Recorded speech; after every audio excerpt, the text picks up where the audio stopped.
लागत से क्या तात्पर्य है इसको देख लीजिए।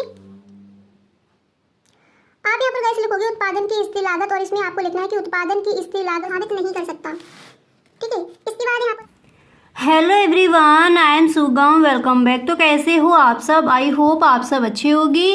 स्वागत है आप सभी का आपके अपने एसपी स्टडी यूट्यूब चैनल पर। तो गाइस यहाँ पर आज हम देखने वाले हैं इकोनॉमिक्स की। यहाँ पर आज हम करेंगे फुल तैयारी, क्योंकि इकोनॉमिक्स का ऐसा पेपर का यहाँ पर फुल सॉल्यूशन आपको मिलेगा जो बोर्ड एग्जाम के लिए, जिसमें मोस्ट इम्पोर्टेंट क्वेश्चन रखे गए हैं। तो ये वीडियो आप एंड तक देखें। वीडियो को आपको गाइस बिल्कुल भी स्किप नहीं करना है अगर इस बार के बोर्ड एग्जाम में आप 90+ स्कोर करना चाहते हो। तो चलिए गाइस यहाँ पर पहले जो आपके ऑब्जेक्टिव क्वेश्चन दिए गए हैं उनको देख लेते हैं। इसके बाद यहाँ पर हम देखेंगे जो आपके सब्जेक्टिव क्वेश्चन हैं वो कौन कौन से इम्पोर्टेंट हैं। ठीक है, तो पहला प्रश्न है कि दुर्लभ साधनों के प्रयोग होते हैं, कैसे होते हैं? वैकल्पिक। अब यहाँ पर देखिए आपको 4 ऑप्शन वहाँ पर मिलेंगे, तो जो आपका राइट ऑप्शन है, ठीक है, वही ऑप्शन यहाँ पर रखा गया है। अब जैसे गाइस यहाँ पर इस क्वेश्चन को आपने देख लिया, ठीक है, इसी के साथ साथ आपकी बुक से और भी इम्पोर्टेंट क्वेश्चन है, तो वो कौन कौन से आपके इम्पोर्टेंट क्वेश्चन है साथ ही साथ उनको भी यहाँ पर आप नोट करते चलिए। क्वेश्चन आपका ये भी इम्पोर्टेंट है कि भारत में जीएसटी को कब लागू किया गया। क्वेश्चन ये आपका कई बार पूछा गया, पेपर उठाकर देखना। ठीक है, तो क्वेश्चन क्या है कि भारत में जीएसटी को कब लागू किया गया। आपको इस तरह से संदेह दी जाएंगी: 1 जुलाई 1914 को, 1 जुलाई 1915 को, 1 जुलाई 1916 को, या फिर 1 जुलाई 2017 को। आपको ध्यान रखना है कि भारत में जो जीएसटी है वो लागू की गई थी 1 जुलाई 2017 को। ठीक है, तो इसको आप नोट कर लीजिए क्योंकि इम्पोर्टेंट है आपका क्वेश्चन। इसी तरह से गाइस यहाँ पर एक और क्वेश्चन आपको ये भी तैयार कर लेना है। इस तरह से आपको क्वेश्चन मिलेगा कि निम्नलिखित में कौन सा प्रत्यक्ष कर है। ये क्वेश्चन पूछा जा सकता है इस बार। ठीक है, तो निम्नलिखित में कौन सा प्रत्यक्ष कर है। आपको ऑप्शन मिलेंगे आयकर, जीएसटी, सीमा शुल्क या फिर मनोरंजन कर। तो यहाँ पर आपको बताना है कि इसका जो राइट ऑप्शन है वो कौन सा हो जाएगा। तो आपको ध्यान रखना है कि निम्नलिखित में से कौन सा कर प्रत्यक्ष कर है। तो अगर ये ऑप्शन मिलते हैं आयकर, जीएसटी, सीमा शुल्क और मनोरंजन, तो यहाँ पर आपका गाइस राइट ऑप्शन हो जाएगा आयकर। ध्यान रखना कि आयकर एक प्रत्यक्ष कर है। क्लियर? तो आई होप गाइस ये 2 क्वेश्चन आपको समझ आ गए होंगे। और ये क्वेश्चन की दुर्लभ साधनों की वैकल्पिक प्रयोग होती है, कैसे होती है? वैकल्पिक। ठीक है, इसी के साथ साथ अब यहाँ पर अगला क्वेश्चन देख लेते हैं। और पूरी बुक में जो भी आपके इंपॉर्टेंट क्वेश्चन है उन सभी प्रश्नों को यहाँ पर हम देखेंगे। क्लियर? अब चलिए यहाँ पर अगला क्वेश्चन क्या दिया गया है। देखिए अगला क्वेश्चन है कि सामान्यतः एक अनधिमान वक्र कैसा होता है? मूल बिंदु के प्रति उत्तल होता है। ये क्वेश्चन भी कई बार पूछा गया है। कैसा होता है? मूल बिंदु के प्रति उत्तल होता है। ठीक है, इसी के साथ चलिए गाइस कुछ और भी क्वेश्चन देख लेते हैं जो आपके मोस्ट इम्पोर्टेंट हैं। क्वेश्चन आपका है कि मनरेगा कार्यक्रम में कितने दिवस का रोजगार परिवार के एक सदस्य को उपलब्ध कराया जाता है। ठीक है, तो इसमें पहले ये देख लीजिए ऑप्शन किस तरह से मिलते हैं। ऑप्शन दिए जाएंगे 150 दिवस, 120 दिवस, 100 दिवस या फिर 90 दिवस। तो मनरेगा कार्यक्रम में कितने दिवस का रोजगार परिवार के एक सदस्य को उपलब्ध कराया जाता है। तो यहाँ पर आपका इस राइट ऑप्शन हो जाएगा 150 दिवस। ठीक है, क्या हो जाएगा? 150 दिवस। इसी तरह से गाइस एक और क्वेश्चन आपको यहाँ पर नोट कर लेना है। पूरी बुक से जो भी इंपॉर्टेंट क्वेश्चन एक भी यहाँ पर छोड़ा नहीं जाएगा, सारे ही क्वेश्चन आपको यहाँ पर बताए जाएंगे। एक क्वेश्चन आपको गाइस और नोट कर लेना है। क्वेश्चन है कि जीएनपी तथा जीडीपी में अंतर का कारण क्या है। जीएनपी तथा जीडीपी में अंतर का कारण क्या है ये आपको बताना है। तो ऑप्शन मिलेंगे मूल्यह्रास लागत, हस्तांतरण लागत, शुद्ध विदेशी साधन आय या फिर शुद्ध अप्रत्यक्ष कर। तो जीएनपी तथा जीडीपी में अंतर का कारण है मूल्यह्रास लागत। क्या है? मूल्यह्रास लागत। ठीक है, तो ये 2 क्वेश्चन आपने नोट कर लिए। इसके बाद यहाँ पर अगला क्वेश्चन क्या है, चलिए उसको देखते हैं। अगला क्वेश्चन है कि आगत प्राप्त करने के लिए फर्म द्वारा किया जाने वाला व्यय कहलाता है। क्या कहलाता है? लागत। ये हम सबको पता है, खुद से भी इस क्वेश्चन के आंसर को आप मार्क करके आ सकते थे। ठीक है, आगत प्राप्त करने के लिए फर्म द्वारा किया जाने वाला व्यय क्या कहलाएगा? लागत कहलाएगा। अगला क्वेश्चन है कि अल्पकाल में निर्गत उत्पादन में इकाई वृद्धि होने पर परिवर्तनशील लागत में होने वाली वृद्धि को कहते हैं। देखिए जो राइट ऑप्शन है वही यहाँ पर रखा गया है, तो उसको हम कहते हैं औसत परिवर्तनशील लागत। नेक्स्ट क्वेश्चन क्या है? नेक्स्ट क्वेश्चन है निम्नलिखित में कौन सा पूर्ण प्रतियोगिता का लक्षण नहीं है? वेरी वेरी मोस्ट इम्पोर्टेंट है क्वेश्चन।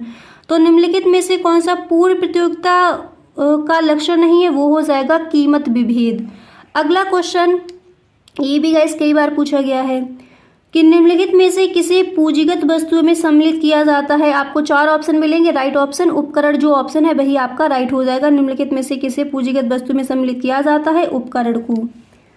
ये तो आप कई बार क्वेश्चन देख चुके हो कि विलासिता की वस्तु की मांग की कीमत रोज कैसी होती है? इकाई से अधिक। हमेशा आपको ध्यान रखना है कि क्वेश्चन कई बार पूछा गया है कि विलासिता की वस्तु की मांग की कीमत रोज क्या होती है? इकाई से अधिक। भारत में कैसी अर्थव्यवस्था पाई जाती है? मिश्रित अर्थव्यवस्था। चाय की कीमत में वृद्धि से चीनी की मांग में होगी। ये क्वेश्चन भी आपका मोस्ट इम्पोर्टेंट है। अगला क्वेश्चन देख लीजिए। आय में इकाई वृद्धि होने पर उपभोग में होने वाली वृद्धि को कहते हैं। मोस्ट इम्पोर्टेंट क्वेश्चन, ध्यान रखना कि आय में इकाई वृद्धि होने पर उपभोग में होने वाली वृद्धि को हम कहते हैं सीमांत उपभोग प्रवृत्ति। चलिए गाइस इसके बाद आगे देख लेते हैं, कुछ और भी आपके इम्पोर्टेंट क्वेश्चन है यहाँ पर। तो यहाँ पर देखिए गाइस 2 क्वेश्चन और यहाँ पर आपको नोट कर लेने हैं कि नकद कोष अनुपात का निर्धारण किया जाता है। कैसे किया जाता है? केंद्रीय बैंक द्वारा। नकद कोष अनुपात का निर्धारण केंद्रीय बैंक द्वारा किया जाता है। अगला क्वेश्चन, बैंक दर में वृद्धि का उद्देश्य होता है। तो बैंक दर में वृद्धि का उद्देश्य होता है राष्ट्रीय आय में वृद्धि करना। अब यहाँ पर देखिए गाइस पूरे पेपर का आपको यहाँ पर फुल सॉल्यूशन मिलेगा, तो बिल्कुल भी आपको वीडियो को स्किप नहीं करना है। चलिए देख लेते हैं अतलग उत्तरीय प्रश्न। अब जैसे गाइस पहले तो यहाँ पर पूरा पेपर आपको दिया है हल करके, जो भी इम्पोर्टेंट आपके क्वेश्चन हैं। इसी के साथ साथ गाइस कुछ और भी जैसे आपके इम्पोर्टेंट क्वेश्चन है पूरी बुक से, तो उनको भी यहाँ पर आपको बता दिया जाएगा ताकि पूरी तैयारी इस वीडियो से आप अर्थशास्त्र की पूरी तैयारी वहां पर कर सको। यानी जो मोस्ट इम्पोर्टेंट क्वेश्चन है, जो क्वेश्चन बार बार वर्ड से रिपीट करता है, तो उन क्वेश्चंस को यहाँ पर आप समझ सको कि जो आपके क्वेश्चन मोस्ट इम्पोर्टेंट है पूरी बुक से वो कौन कौन से हैं। ठीक है, तो साथ ही साथ क्वेश्चन भी जो आपको बताया जाए तो वो भी आपको नोट कर लेनी है। पहला प्रश्न यहाँ पर है कि अनधिमान तटस्थता वक्र क्या है? तो अनधिमान वक्र इस तरह से आप हेडिंग डालोगे, इसके बाद लिखोगे कि अनधिमान वक्र या उदासीनता वक्र वह वक्र है जो 2 वस्तुओं के संयोगों का बिंदु पथ होता है, जिसके प्रति उपभोक्ता उदासीन रहता है। दूसरे शब्दों में अगर हम कहें तो इसकी परिभाषा आप इस तरह से लिखोगे कि उदासीनता अनुसूची वह 2 वस्तुओं के संयोगों की अनुसूची है जिसे व्यक्तिगत रखा जाता है। इन वस्तुओं के संयोगों के प्रति उपभोक्ता उदासीन रहता है तथा अन्य किसी एक वरीयता नहीं देता। अनधिमान या उदासीनता या तटस्थता वक्र के नाम से जाना जाता है। ठीक है, तटस्थता वक्र क्या है, अनधिमान क्या है, उदासीनता क्या है, ये सारे एक ही हैं। तो इस क्वेश्चन को आपने यहाँ पर देख लिया। ठीक है, अब अगर गाइस इसका आप स्क्रीनशॉट लेना चाहते हो तो ले लीजिए, ये भी आपका इम्पोर्टेंट है क्वेश्चन। इसी के साथ अगला क्वेश्चन आप कौन सा तैयार करोगे तो उसको यहाँ पर आप नोट कर लीजिए। अतलग उत्तरीय प्रश्न में अगला प्रश्न आप तैयार करोगे, कीमत विभेद किसे कहते हैं? ठीक है, अनधिमान तटस्थता वक्र क्या है, कीमत विभेद किसे कहते हैं, मोस्ट इम्पोर्टेंट, इसको आप नोट कर लीजिए। इसी के साथ अगला क्वेश्चन देख लीजिए कौन सा यहाँ पर आपको तैयार करना है। अगला क्वेश्चन है कि बजट रेखा को परिभाषित कीजिए। नोट कर लेना है कि तटस्थता वक्र क्या है, कीमत विभेद किसे कहते हैं और बजट रेखा को परिभाषित कीजिए। तो चलिए यहाँ पर देख लीजिए बजट रेखा क्या है। आप हेडिंग डालोगे बजट रेखा, इसमें आपको लिखना है बजट रेखा या कीमत रेखा 2 वस्तुओं की ऐसे संयोगों को प्रदर्शित करती है जिसे एक उपभोक्ता अपनी दी हुई आय या वस्तु की कीमत के साथ खरीद सकता है, बजट रेखा या कीमत रेखा कहलाती है। यहाँ पर इसका आप स्क्रीनशॉट ले लीजिए क्योंकि क्वेश्चन आपका गाइस इम्पोर्टेंट है। ठीक है, अगला क्वेश्चन देख लीजिए। अगला क्वेश्चन है कि कॉब डगलता उत्पादन लिखिए। तो कॉब डगलता उत्पादन फलन, इस तरह से आप हेडिंग डालोगे। इसके बाद आपको लिखना है कि प्रोफेसर कॉब व डगलता ने मिलकर सन 1922 ईस्वी में उत्पादन पर श्रम पूंजी को ज्ञात करने के लिए एक सूत्र का आविष्कार किया। ठीक है, वो सूत्र कौन सा है उसको देख लीजिए। एक सूत्र का आविष्कार किया, देखिए इसके बाद आप लिखोगे जो इस प्रकार है।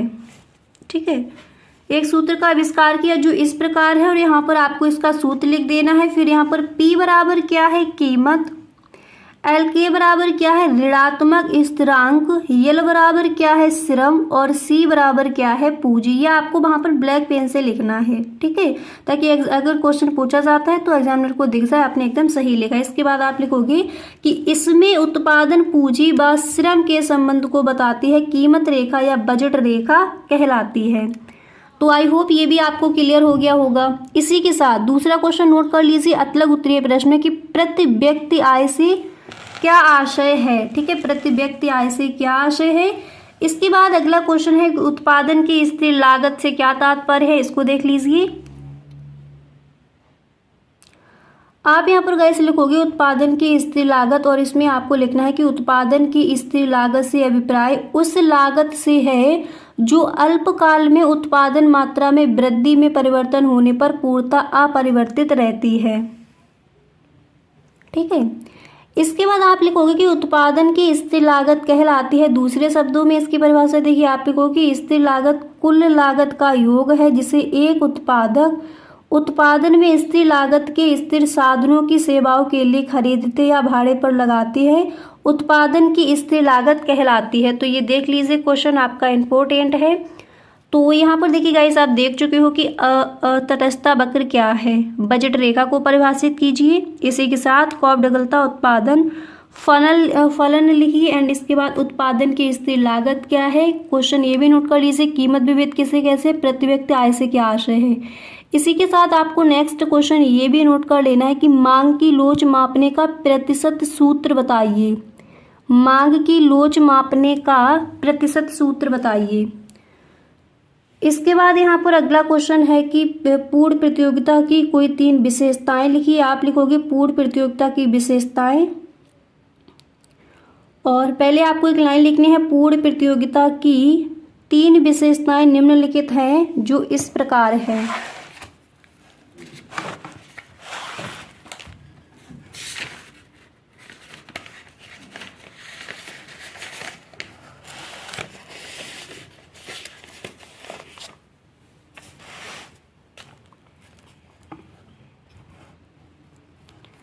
इसके बाद यहाँ पर देखिए, आप लिखोगे कि पूर्ण प्रतियोगिता में क्रेताओं व विक्रेताओं की संख्या बहुत अधिक होती है, इतनी अधिक कि कोई एक व्यक्ति वस्तु की कीमत को प्रभावित नहीं कर सकता।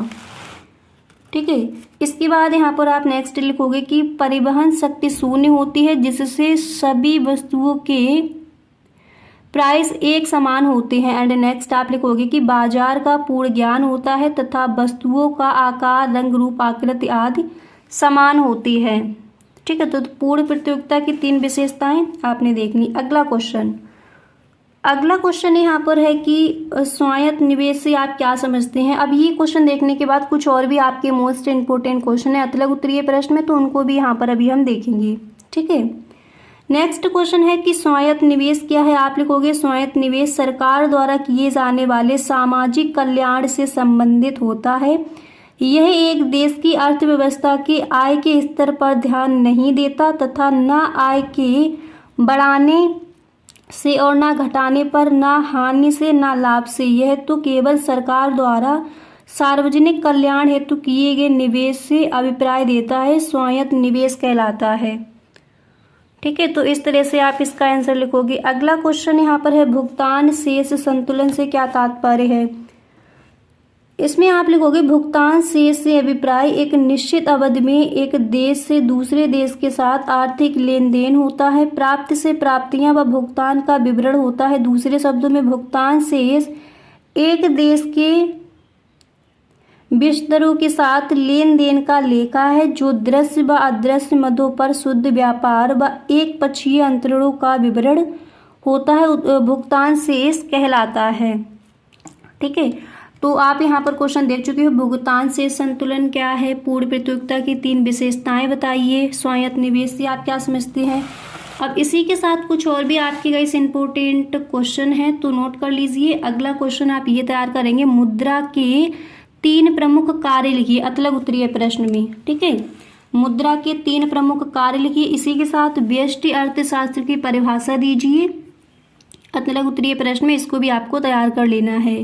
व्यष्टि अर्थशास्त्र की परिभाषा दीजिए। नेक्स्ट क्वेश्चन आप तैयार करेंगे कि सीमांत उपभोग प्रवृत्ति क्या होती है।